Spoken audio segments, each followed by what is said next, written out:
Hello friends, part 2 ng ating Gabaldon and Dingalan Aurora ride, no? Yan.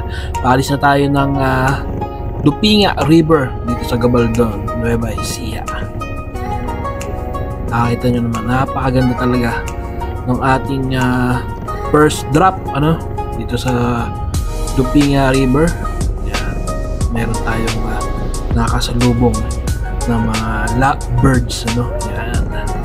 Mamamahinga sila dyan at magmumuni-muni, tanggal stress. Yan. Okay, samahan nyo ako ngayon sa Dingalan at tingnan natin kung maabutan natin yung mga mangingisda na nagbababa ng mga kanilang mga huli, So let's go!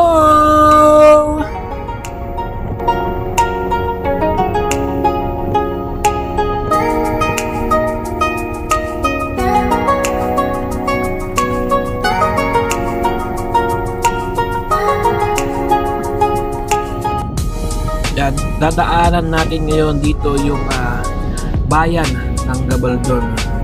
Makita natin yung kanilang mismong city proper, Yan yung, kung nakikita nyo yung bundok na yan po yung Sierra Madre, At aakyat po tayo dyan papuntang Dingalan, Aurora.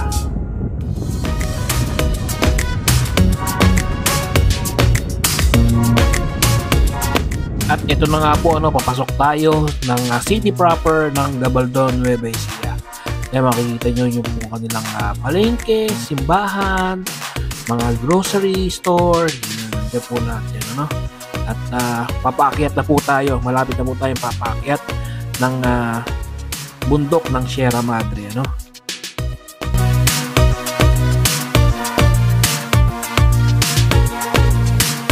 At dito sa part na to may makakasabay tayong tatlong rider, papunta din sila sa Dingalan. Yan sila. At mayroon silang kasamang babae. Yan, napakaganda ng view at nagsisimula na po tayong umakyat diyan ng Sierra Madre, papuntang Dingalan, Aurora.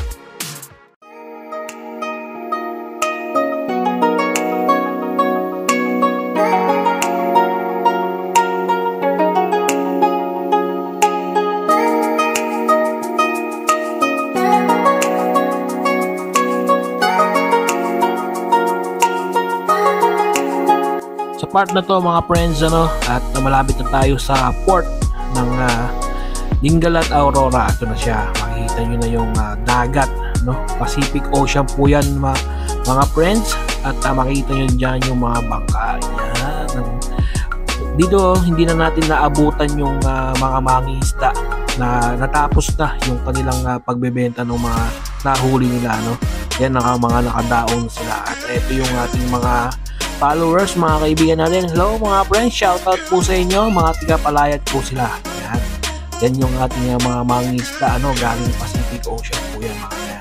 Shoutout po sa inyo lahat at dito na po magtatapos ang ating series ng Dingalan at Gabaldon series ride na natin. Maraming salamat, ingat kayong lahat palagi.